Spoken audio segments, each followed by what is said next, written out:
Welcome, John Elkington. Thanks.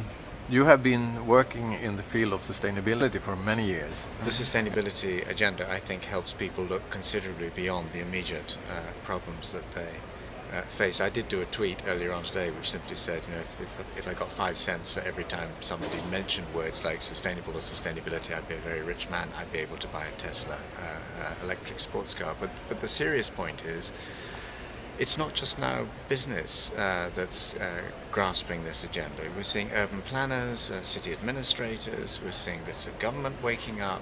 So I think it's a very exciting time.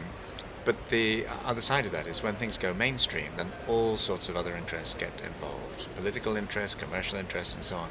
So I think we've got to be quite careful to make sure that the original agenda is conserved through this. Well, it's funny, Accenture and the Global Compact just did this survey of 750 plus CEOs around the world, and it's very clear that the CEO class, if I can call it like that, now understands that there is an agenda. So over 90% saying, this is really serious to us. Almost 90%, 88% saying we've got to drive this through our supply chains.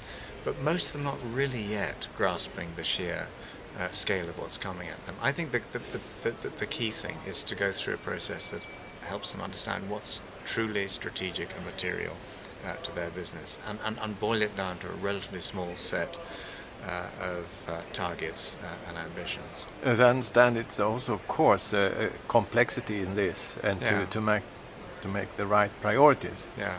And one of the issues that has been discussed the latest weeks in different groups is about conflict minerals. Yes. And the IT sector. Yeah. And you need to know where you buy your minerals in the supply chain. And particularly you have a conflict in Congo, and the war is financed by some of this money. Indeed. And of course that's a reality for many companies.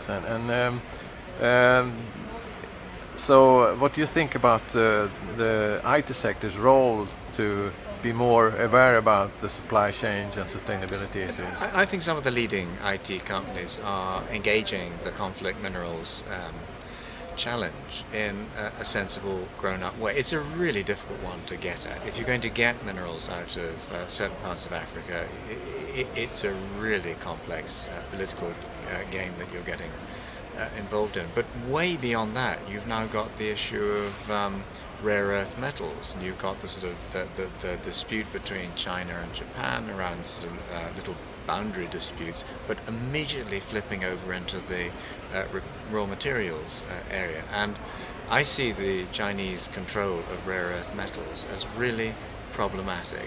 I don't think this is a particularly democratic country. I think it will start to use its political power in a range of different ways. I think not just the IT industry, but anyone interested in long-term security of supply is going to have to think about not just efficiency and redesign measures, but actually where do we get these things from if we're not going to get them from China? Thank you very much, John. Thank you.